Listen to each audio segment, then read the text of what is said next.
Gold, trusted gold buyers. మీరు తాకట్టు పెట్టిన బంగారాన్ని విడిపించి ఈ రోజు ఉన్న మార్కెట్ ధరకు కొనబడను.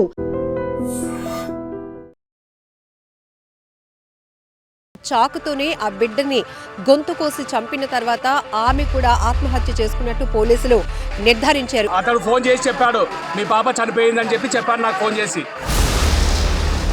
మా పాప ఎందుకు చనిపోతుంది అంటే ఊరేసుకొని చనిపోయిందని చెప్పాడు. ఈరోజు మా మనవడు మా మేనకోడలు ఎట్లా చనిపోయిందో అతనికి కూడా అదే విధంగా లక్షల రూపాయలు కట్నం పోసి ఒక గవర్నమెంట్ ఉద్యోగస్తునికి మేము మా అమ్మాయిని ఇచ్చి పెళ్లి చేసినాం. కానీ ఈరోజు వేధింపులకు గురి చేసి ఇంకా అదనపు కట్నం కావాలని తర్వాత రకరకాలుగా హెరాస్మెంట్ చేసి అమ్మాయిని. ఆమె డిప్యూటీ తహసీల్దార్ భార్య.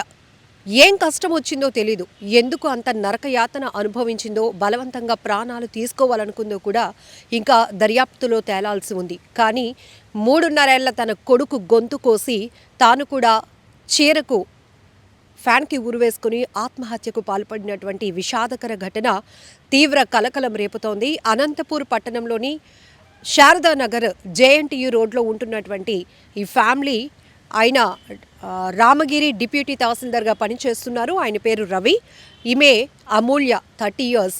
సో భార్యాభర్తల మధ్య కొన్ని నెలలుగా విభేదాలు కొనసాగుతున్నట్టు తెలుస్తోంది. అయితే మృతురాలు అమూల్య బంధువులు తల్లిదండ్రులు మాత్రం లక్షలాది రూపాయలు కట్నం ఇచ్చి పెళ్లి చేశాం, డిప్యూటీ తహసీల్దార్ అలాంటి ఒక వ్యక్తికి, మంచి పొజిషన్లో ఉన్నతమైన స్థానంలో ఉన్నటువంటి ఒక వ్యక్తికి ఇచ్చి పెళ్లి చేస్తే తన కూతురు జీవితం సెటిల్ అయిపోతుందనే ఉద్దేశంతో ఇవ్వాల్సినవన్నీ ఇచ్చాం, అయినా కూడా అదనపు కట్నం, అలానే రకరకాలుగా తన కూతుర్ని వేధిస్తూ ఉండేవాడు. అందుకనే తన కూతురు ఈ స్థాయిలో తన కొడుకుతో పాటు తాను కూడా బలవంతంగా ప్రాణాలు తీసుకుంది అని వారు ఆరోపిస్తున్నారు.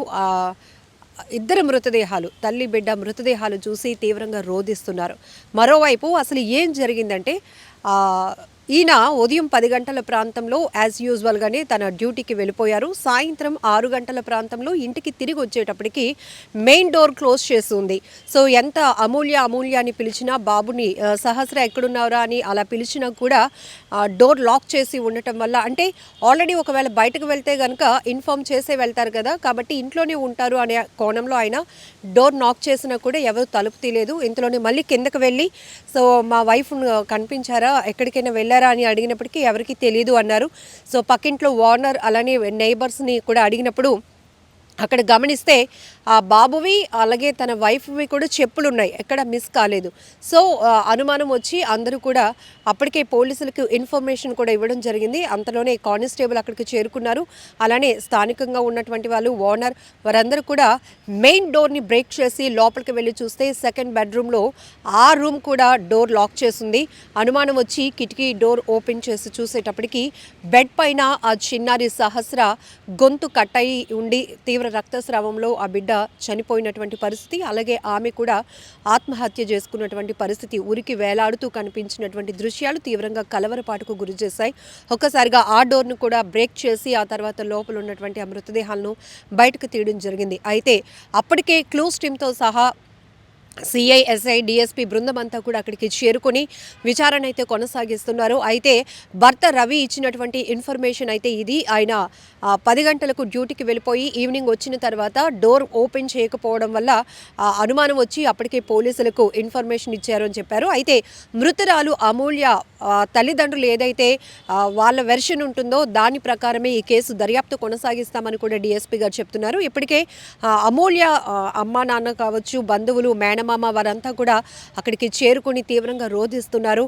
లక్షలాది రూపాయలు కట్నం ఇచ్చాం, అన్ని బాగా చూసుకున్నాం, ఒక మంచి వ్యక్తికి ఇచ్చాము అనుకున్నాం, కానీ అతను వేధింపులు, అదనపు కట్నం కోసం, అలానే ఇంకా మానసికంగా కూడా చాలా వేధింపులకు గురి చేసేవాడు. అందుకే నా కూతురు ఇలా చనిపోయింది, విగతజీవిగా మారిపోయింది, నా మనవడిని, నా కూతుర్ని ఇలా చూడటం అనేది నేను తట్టుకోలేకపోతున్నాను అంటూ ఆ తండ్రి, అలానే అమూల్య మేనమామ కూడా ఆమె గురించి చెప్పుకొని వచ్చినటువంటి పరిస్థితులు ఉన్నాయి మీడియా ముందు మాట్లాడుతూ. బట్ ఒక్కసారిగా తీవ్ర కలకలం రేపింది. అనంతపూర్ పట్టణంలో ఇలా తల్లి బిడ్డ ఆత్మహత్య అంటే అంత చిన్న బాబుని ఎలా మరి చంపాలి అనే ఆలోచన ఆమెకు వచ్చిందో తెలీదు. ఎంత పెద్ద కష్టమైనా కావచ్చు, కానీ తను కూడా చదువుకున్న అమ్మాయి, మంచి పొజిషన్లో ఉన్న ఫ్యామిలీస్ అయినప్పుడు సొల్యూషన్ అనేది కంపల్సరీగా ఉంటుంది. ఒకవేళ భర్త వల్ల ఇబ్బందులు ఎదుర్కొంటే లేకపోతే ఇంకొక సమస్య ఉంటే దానికి సొల్యూషన్ వెతుక్కోవాలి. ఒకవేళ భర్త వల్లే ఇబ్బంది, బిడ్డతో పాటు నేను అతని దగ్గర ఉండలేను అనుకుంటే విడిపోవచ్చు. కానీ అంత చిన్న బిడ్డని ఒక కత్తి, అక్కడ చాక్ కూడా పోలీసులు గుర్తించారు. ఎందుకంటే ఆ చాకుతోనే ఆ బిడ్డని గొంతు కోసి చంపిన తర్వాత ఆమె కూడా ఆత్మహత్య చేసుకున్నట్టు పోలీసులు నిర్ధారించారు. ఎందుకంటే ఇంకొకరిని అనుమానించడానికి కూడా ఇక్కడ లేదు. ఎందుకంటే ప్రధాన మెయిన్ డోర్తో పాటు లోపల ఉన్నటువంటి బెడ్రూమ్ డోర్ కూడా 2 క్లోజ్ చేసే ఉన్నాయి. కేవలం ఆమె మాత్రమే తీసుకున్నటువంటి డెసిషన్. అయితే ఈ బలవన్మరణానికి బిడ్డతో సహా తాను కూడా బలవంతంగా ప్రాణాలు తీసుకోవడానికి ప్రధానమైన కారణం ఏంటనే దానిపైన మృతురాలు ఎవరైతే అమూల్య ఉన్నారో ఆమె పేరెంట్స్ ఇచ్చేటటువంటి కంప్లైంట్ ఆధారంగానే ఈ దర్యాప్తు ముందుకు వెళ్తోంది అని కూడా డీఎస్పీ గారు చెప్తున్నారు. ఏది ఏమైనా తీవ్ర విషాదకరమైన ఘటన, చాలా బాధాకరమైన ఘటన. ఏమాత్రం అసలు ఆలోచించకుండా చాలా కఠినమైన నిర్ణయాలు తీసుకుంటూ ఇటు కుటుంబ కలహాలు కావచ్చు, ఆర్థికపరమైన ఇబ్బందులు కావచ్చు, సమస్య ఏదైనా పిల్లల ప్రాణాలు ఈజీగా తీసేసి వాళ్ళు కూడా బలవంతంగా ప్రాణాలు తీసుకోవడం అనేది చాలా బాధాకరమైన ఘటన. ఈ తరహా ఘటనలు చూసినప్పుడు సొసైటీ పైన కూడా ఒక రకమైన ఇంపాక్ట్ ఉంటుంది. ఎందుకంటే తరచుగా ఇలాంటి విషాదకర ఘటనలు కానీ సూసైడ్కి సంబంధించినటువంటి చూసినప్పుడు కొంతమంది ప్రేరేపణకి అవ్వటానికి కూడా అవకాశం ఉంటుందని ఇప్పటికీ మానసిక నిపుణులు చెప్తున్నారు. సూసైడ్ టెండెన్సీ ఆలోచనతో ఉన్నవాళ్ళు ఇట్లాంటి సెన్సిటివ్వి ఏమైనా చూసినా వినినా వాటి గురించి తెలుసుకున్నా కూడా వాళ్ళకి ఎలాంటి సమస్య వచ్చినా ఇదే సొల్యూషన్ అనే భావనలోనికి వెళ్ళిపోతారంట. సో ఆ రకంగా మానసిక నిపుణులు కూడా, సైకాలజిస్టులు కూడా ఎప్పటికప్పుడు హెచ్చరిస్తూనే ఉన్నారు. ఏదైనా ఇబ్బంది అనుకుంటే ఆ సమస్య నుంచి దూరంగా వెళ్ళిపోవడానికి ప్రయత్నించండి, అంతేగాని సమస్యకి సొల్యూషన్ సూసైడ్ అని మాత్రం డిసైడ్ కాకండి అంటూ కూడా హెచ్చరిస్తున్నారు. ఏది ఏమైనప్పటికీ కూడా అనంతపూర్లో ఇది ఒక విషాదకరమైన ఘటనగా చెప్పాలి. అమ్మాయి సార్ ఏం లేదు, నేనేం గతిలేని నా కొడుకుని కాదు, కొడితే బాగుండదు. నేను ఉద్యోగస్తుని, వాడు ఉద్యోగస్తుడితే నేను ఉద్యోగస్తున్నే. విలువలు ఉండాలా ఉద్యోగస్తుని కూడా, విలువలు లేని ఉద్యోగాలు ఆల్రెడీ నా భార్యతో కూడా ఏంది మీది ఎక్కువైందని అన్నాడు. నా భార్య 7 చెప్తారు ఆల్రెడీ డబ్బులు తండ్రికి ఇచ్చినాము కట్నము, ఇంకా కావాలంటే బిడ్డను అడిగింటాడు. ఏమైంది అంత లేదు ఆ పాపకి, అంత బాధ ఏమొచ్చింది? నాకుండేది కొడుకు అమెరికాలో ఉన్నాడు, ఉండేది నా కూతురు మనవాడి. ఎందుకు కొడతాడు? ఎంత ఆప్యాయతంగా వాడు వేస్ట్ నా కొడుకు, వాడు ఎడ్యుకేటెడ్ అయితే కదా, ఆ కొడుకు ఎడ్యుకేటెడ్ అయితే కదా వాడు. పల్లెటూరు గొర్రె అర్థం, పల్లెటూరు దాన్ని పెళ్లి చేసుకోవాలా? నా కూతురు చదువుకున్న దాన్ని పెళ్లి చేసుకోవాలా? పల్లెటూరు కూలి మనిషిని చేసుకుంటే అయిపోయి కదా. నీకు ఎట్లా కావాలంటే అట్లా దోకుతుంది.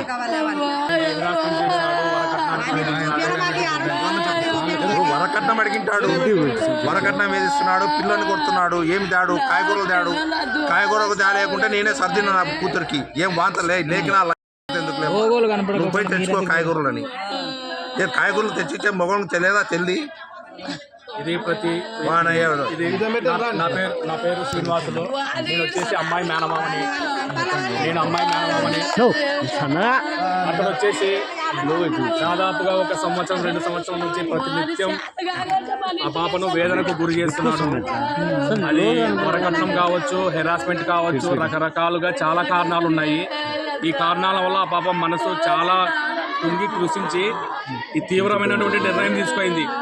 దీంట్లో అనుమానాస్పదంగా కూడా మాకు కొంత కనపడుతుంది. ఏమని, ఇది వాస్తవంగా ఆత్మహత్య చేసుకుందా లేకుంటే కొడుకుని చంపి ఊరేసుకుందా అనేది మాకు పోలీసు వారు డెఫినెట్గా దీన్ని విచారణ చేసి దానిపైన తగు చర్యలు చేసి కఠినమైన శిక్ష, ఎవరైతే ఉన్నాడో రవి అనే అతను అమూల్య భర్త, అతనిపైన కఠినమైన చర్యలు తీసుకొని మాకు తగు న్యాయం డెఫినెట్గా చేయాలా. ఒక ఆడపిల్ల మామగా, ఒక ఆడపిల్ల తండ్రిగా నేను ఒకటే కోరుకుంటున్నా. లక్షల రూపాయలు కట్నం ఇచ్చినాం, దాదాపు 70 లక్షల రూపాయలు కట్నం ఇచ్చినాం. ఎందుకంటే అబ్బాయి డిప్యూటీ తహసీల్దార్ అని ఎక్కువ డిమాండ్ చేసినందువల్ల ఫస్ట్ ఇవ్వడం కూడా చాలా ఎక్కువ కట్నం ఇచ్చి పెళ్లి చేసినాం. తర్వాత కూడా నిత్యం వేధింపులకు గురి చేస్తూ మా పాపని ఈరోజు పొట్టలు పెట్టుకోవడానికి మూలకారకుడు ఆ డిప్యూటీ తహసీల్దార్ రవి, రామగిరి మండలంలో ప్రజెంట్ ఇప్పుడు చేస్తున్నాడు. అతడు ఫోన్ చేసి చెప్పాడు, మీ పాప చనిపోయిందని చెప్పాడు నాకు ఫోన్ చేసి. ఫస్ట్ ఫోన్ నాకే వచ్చింది. మా పాప ఎందుకు చనిపోతుందంటే ఊరేసుకొని చనిపోయిందని చెప్పాడు. తర్వాత మేము మళ్ళీ అన్ని ఎంక్వైరీ చేసి వచ్చే లోపల తలుపులు పాల్గొంటున్నారు, లోపల పాప ఒక్కతే ఉంది అని వల్ల చెప్తా ఉన్నారు. దీంట్లో వాస్తవాలు ఎంత అనేది పోలీసు వారు తగు విచారణ చేసి మాకు నిజాలని బయట పెట్టవలసిందిగా మనవి చేసుకుంటాం. మా పాపకు న్యాయం జరగాల. ఈరోజు మా మనవడు మా మేనకోడలు ఎట్లా చనిపోయిందో అతనికి కూడా అదే విధంగా డెఫినెట్గా శిక్ష పడాలా. శిక్ష పడేటట్టుగా పోలీస్ శాఖ వారు దీన్ని తగు చర్యలు తీసుకొని మాకు ఉపశమనం కలిగించాలా. ఇది మేము ముఖ్యంగా కోరుకుంటున్నది. లక్షల రూపాయలు కట్నం పోసి ఒక గవర్నమెంట్ ఉద్యోగస్తునికి మేము మా అమ్మాయినిచ్చి పెళ్లి చేసినాం. కానీ ఈరోజు వేధింపులకు గురి చేసి ఇంకా అదనపు కట్నం కావాలని తర్వాత రకరకాలుగా హెరాస్మెంట్ చేసి అమ్మాయిని తీవ్రమైన మానసిక వేదనకు గురి చేసి ఈరోజు ఇట్లా అయ్యేటట్టుగా చేయడానికి మూలకారకుడు అతనే. ఆ అమ్మాయి అమూల్య భర్తనే దీనికంతటికి మూలకారకుడు. కాబట్టి మాకు తగు చర్యలు తీసుకొని మంచి కఠినమైన శిక్ష. ఏ కారణం? వరకట్నం, తర్వాత వేధింపులు. అతనికి ఇంకా ఏమున్నాయో తెలియదు. నిత్యం చెంపలకు కొట్టేది, చెవులకు కొట్టేది, నెత్తిన కొట్టేది. ప్రతిరోజు ఇవే ఫోన్లే మాకు. వద్దులేమ్మా, సర్దుకొని బతకాలమ్మా, ఎందుకమ్మా బజార్లో పడితే బాగుండదు. ఈ అమ్మాయి డిస్టింక్షన్లో పాస్ అయింది, బీటెక్ పుల్లారెడ్డి ఇంజనీరింగ్ కాలేజీలో ఉంది కర్నూలులో. ఉద్యోగం వస్తే కూడా వద్దమ్మా, ఒకసాట ఉండి కాపురం చేసుకోండి ఉద్యోగం మానిపించి ఇక్కడే పెట్టాం మేము. కానీ ఈయన మానసిక ఒత్తిడికి గురి చేసి, తీవ్రమైన వేదనకు గురి చేసి ప్రతినిత్యం కొట్టడం, తిట్టడం. అది వరకట్నము, ఇంకోటి. దీంట్లో ఏవేవో ఉంటాయి ఇంకా కారణాలు. దయచేసి మాకు న్యాయం జరగాల, కఠినమైన శిక్ష పడాలా అతనికి. నిజంగా ప్రస్తుతం ఉన్నటువంటి సమాజం దేనికి ప్రయారిటీ ఇస్తుంది? ఆర్థిక సంబంధాల చుట్టూ మాత్రమే తిరుగుతోంది. మళ్ళీ ఎన్నికలంగానే చాలా విరక్తి కలుగుతున్నాం. మంచి అనిపిస్తుంది కదా, లేడీస్ కూడా ఛాలెంజింగ్ జాబ్స్ చేసినప్పుడు చాలా బాగుంటది. ట్రాఫిక్ అసిస్టెంట్స్ గా నియమించిన ట్రాన్స్జెండర్స్ అందరితో సాల్యూట్ చేయించుకుంటున్నారు. ఫుడ్ డెలివరీ ఇవ్వటానికి వెళ్ళినటువంటి డెలివరీ బాయ్ అనిల్ పై కళ్ళ ముందు